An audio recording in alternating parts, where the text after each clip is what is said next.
Now, another thing, it doesn't matter what dealership you're at. It doesn't matter where you are. It doesn't matter if it's just you and your GM and you're the only 2 employees. Finance takes forever no matter who you are. And so what I used to do when I was in sales is while my customer was waiting on finance and I took the car off to the wash, I would have the knowledge of another vehicle in our inventory, by the way, another reason to know your inventory. I would have knowledge of another vehicle in our inventory that was almost identical. So I can start doing the delivery on that while they're waiting for finance. Then finally, you go into finance, you talk math. You come out of finance, all we got to do now is Bluetooth your phone and give you your keys. Because don't nobody want to talk for another hour after they talk math and you might have the price go up on it. All right, give it a shot. If it doesn't feel comfortable for you, I ain't mad. If you got your own thing, you've been doing this 45,000 years, I ain't trying to change it. But I just want you guys to be good to these customers so they'll want to come back to you. The delivery is where your future money comes from. All right, Mr. James, I'm so happy you decided to get this new Ram.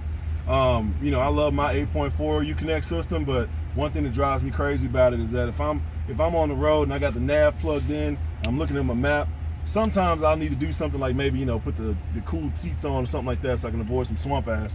And then when I try to go back to the map, I'll press nav and then I got to press view map. And by that time, you know, all that time passing, I might miss my turn. I got to turn around and be kind to somebody else. You, on the other hand, have the ability to split this screen in two so you can do 2 things at once. So do me a favor, press the 2-story house right there for me. All right, and go ahead and X out of there. It looks like somebody was in here playing around.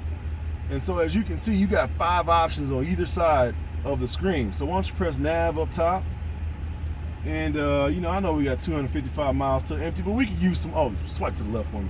That's always gonna pop up that way. There we go.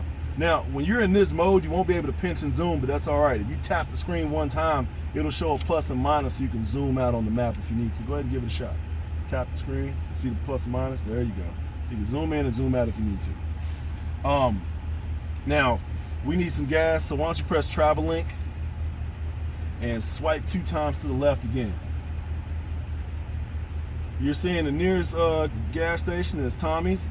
Great, it's a half mile away, but you know I'm kind of cheap, so would you mind pressing price? And now it's showing the least expensive deal place by about 6. Okay, so that's a decent, just 7 cents difference. I'll take that. Go ahead and press HEB for me. And go now. Route here. Press go, and then press the 2-story house again. So we got our 2-story house showing our navigation, and then press X for me and let's listen to some music. And immediately. So now we have access to our radio. We can see what's playing on the radio station. I've got my navigation instructions up there. Maybe I know where the place is at this point and I'm still trying to look down at the radio and it might not be too safe. Why don't you press that icon right there? Now it puts the radio up top, so I have to duck my head as low when I'm looking over there. And if I need to go back, I can press that again. Now, if you want to go back to full screen mode, you got 2 ways to do it. Either press the 2-story house, go ahead and press it. Or, go ahead and press the 2-story house one more time. You can press any of the sensational 7 down low. So why don't you press nav down low, see what happens. Okay, great, and I'm gonna pause. So that's an example of like how my delivery goes. It can be a little bit tedious, but what you're doing is you're facilitating the learning process. See, by the customer doing everything with their hands, they are learning by default. So even if they forget later on what you said, their muscle memory will be like, he said something about a 2-story house. He said something about hitting it twice. And they'll remember that there are certain features available to them. One thing I didn't mention while I was talking about the Sirius travel link is that the customer gets that free for 5 years.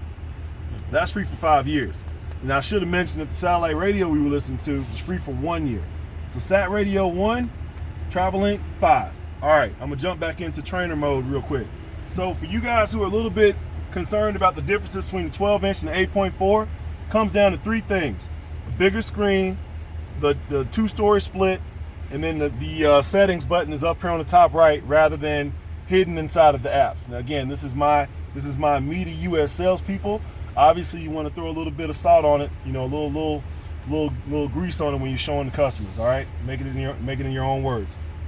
Now, if I'm showing the customer a vehicle, I'm gonna grab the settings. Somebody do me a favor. Tell me what time it is by looking at the screen. Either of my screens. Tell me what time it is. You don't see it. You don't see it. The standard setup when you hop in these trucks from corporate is the time has been deactivated, which I don't know why. Clock and date here, you got two options there: set time and show the time in the status bar. Why that is deactivatable, I have no idea. But you might want to do that during your delivery. Okay. Once you've done that, maybe they're a Cowboys fan, go to display, set theme, put it on the big old blue. After that, I would show them safety and driver's assistance. So far we've done 1, 2, 3. Safety and driver's assistance allows you to wrangle some of these unusual features. For example,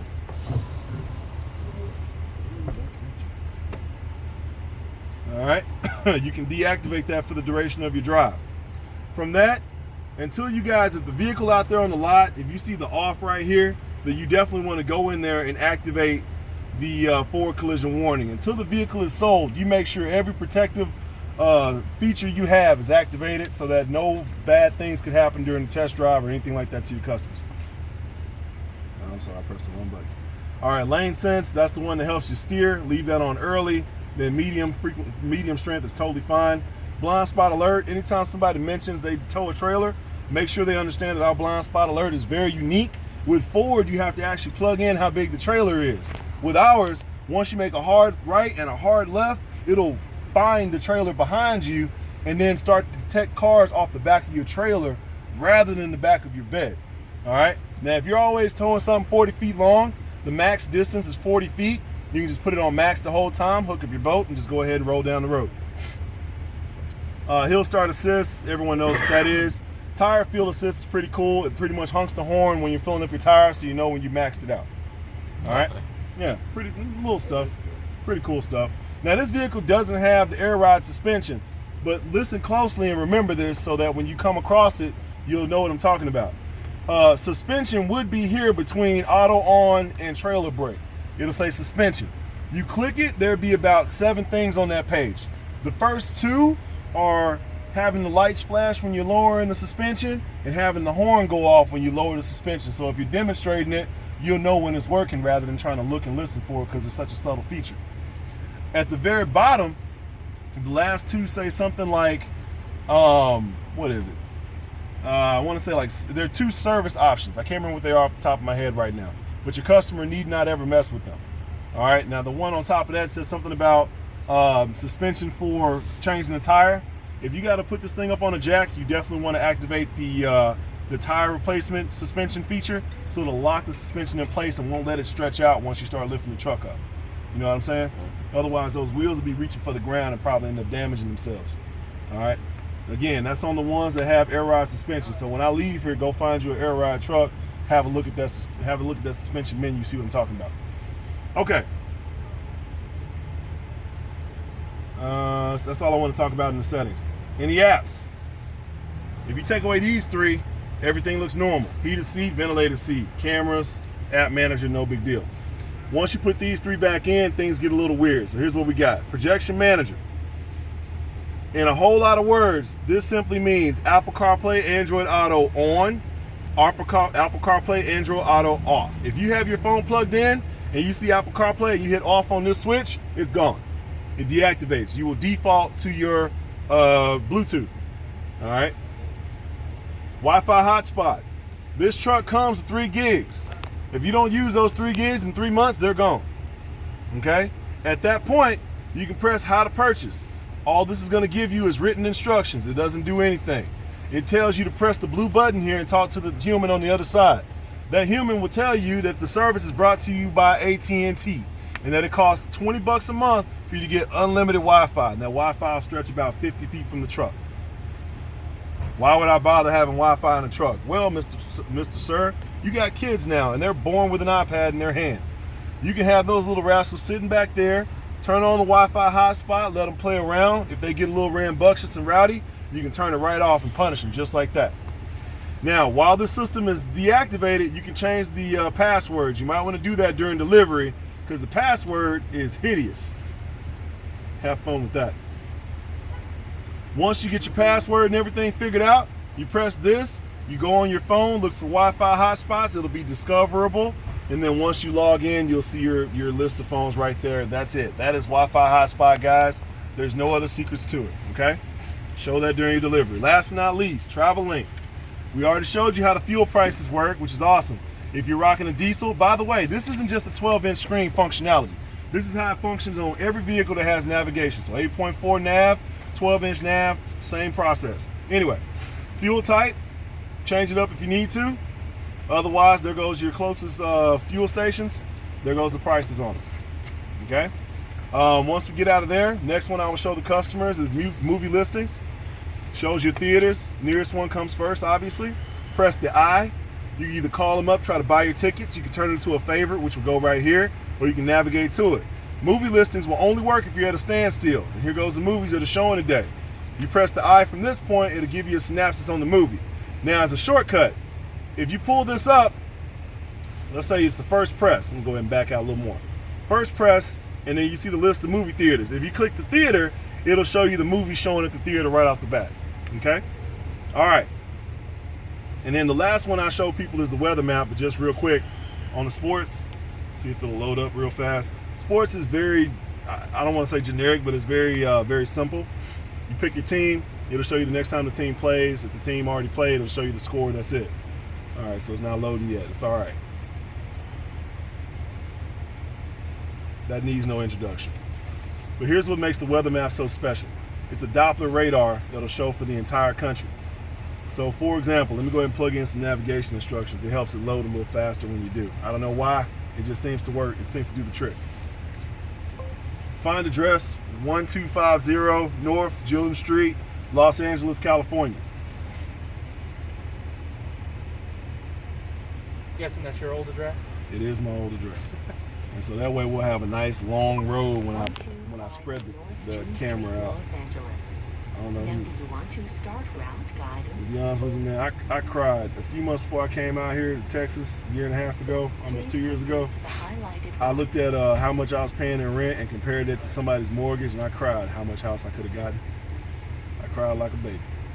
And I got up, wiped off my tears, and I did something I can't talk about on camera. Might have to do with murder. Kidding, sort of. Anyway, weather map, and it's still not loading up. That's all right. It would literally show me every weather pattern happening all over the country. It even shows the hurricanes that are attacking the Pacific over there when it finally loads up. Why is that important? Well, if I was driving to Memphis rather than California, and there's weather on my way to Memphis, I would see how much I'm gonna get slammed when I hit certain parts of the freeway. Honey, maybe we should pull off to the side of the road, let the hail pass by, or we should go ahead and speed up. It's just a small cell. We can beat this thing before it swamps us. But anyway, it'll show up eventually. On the second page, once you look at it like this, you realize it's really not that intimidating. And then these two buttons are these two buttons right here. So there goes your apps, and there goes your settings. Those are the two most confusing things that usually go into having your delivery, and we just killed it. And don't forget, you can pull anything from the apps page down on the Sensational 7. The only one you can't replace is apps itself. All right, so you just go up there, you drag, and pull it down. You know, I usually get rid of climate because you have your climate controls right here anyway. But if you really want to be that way, there you go. Now your cameras. You got the cameras that are blacked out right now. They're blacked out because they're underneath the mirror.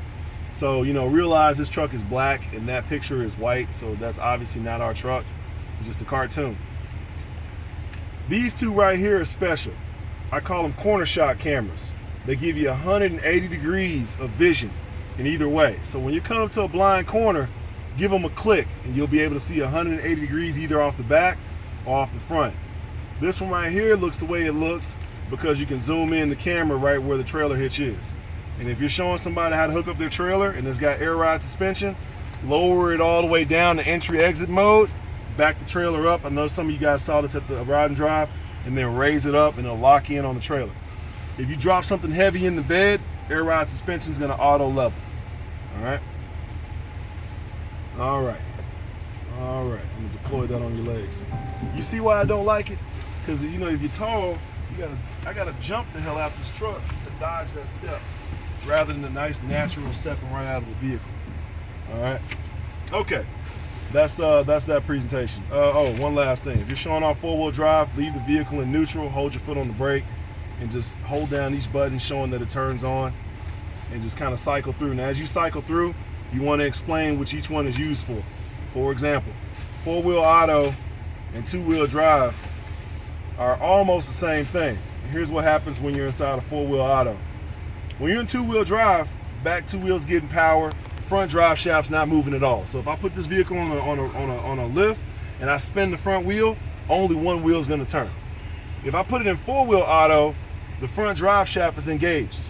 So even if there's no power going to the front wheels, that front drive shaft is still spinning both those wheels. So if I raise it up and I spin one wheel, the drive shaft turns and the other wheel is going to turn too. That causes parasitic drag. That's extra weight that I got to move because I got to move another piece of machinery. That kills your fuel economy a little bit. So even though you can leave it on 4-wheel auto all the time, and it'll figure out when you're running off road and send power to the front, it's actually better for your fuel economy to leave it in 2-wheel drive. 4-wheel high locks in your transfer case and forces power to go to both front wheels and rear wheels. That's not good on dry roads. You're going to get a lot of wheel hopping if you do that on dry roads. And then lastly, 4-wheel drive low, all 4 wheels getting power, but you're locked in first gear, which makes your max speed about 30, but you're never ever going to really drive that fast.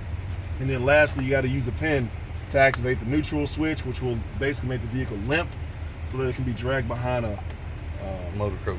Yeah, thank you. Motor coach, Winnebago. Anybody else got a word for those things? RV, that's the one. Yeah, wrecked vehicle. There we go. That was fun. Does anybody here have a Samsung or an iPhone 8 or something like that? I want to do the charging thing real quick. And pop quiz. Does anyone know how many charging ports are there in this vehicle? I mean, things you can plug up to put power in something. How many charging ports are there in this vehicle? Take a guess. 12. It's not a bad guess. 8, isn't it? Okay, we got 8. We got 12. 6. It's an even number. We got 8. You know, it's funny. I've been saying 8 and I was wrong. Let me show you what it is. 9. The answer is 9. Oh. All right. So this one here, obviously, it only works with the ignition started. That's why there's a picture of a key on it. So by the way, okay. So 1, you can plug in a charger into that. Obviously, we got the wireless charger right here. That's 2, 3, and 4. These little guys here are just other. You can plug in that or you can plug in that, but you can't plug 2 things in on this one side. This little guy's a USB-C, and what it does is it helps your phone charge up about as fast as this thing does. Okay, so 1, 2, 3, 4, 5, obviously.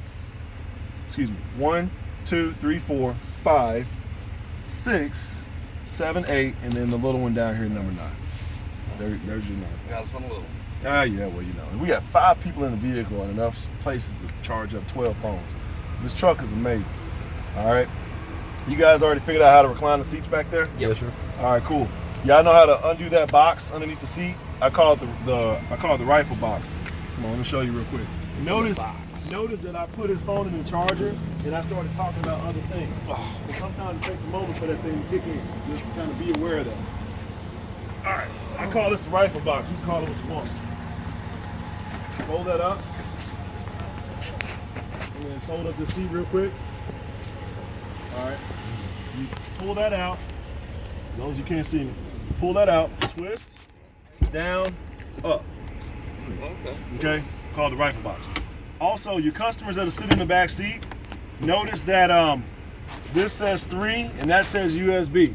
So if I'm a passenger in the rear and I want to be the DJ, all I got to do is plug in here and we can start playing my music, Apple CarPlay, from back here rather than having to run the phone from the front. All right, and again, you don't have to pull over for that because with Bluetooth, you got to pull over and Bluetooth the phone, but now you ain't got to do that no more. If this was an e-torque motor, the battery would be behind this seat, all right? The woofer is behind that seat. That's right. I'm trying to think of anything else. Oh yeah, look at this, man. Come on, you talking about attention to detail? Go get, I swear, you guys need to go get you one of the used Chevys and one of the used Fords and then leave a Ram, like have all 3 of them parked right next to them. I'm telling you, man, if you do a walkthrough, a walk around on a Ram, and then you show how the Ford and Chevy look compared to it, even just the armrest in the back, how the lift gate works, and how the inside of the door looks, the difference is night and day. They cut corners left and right.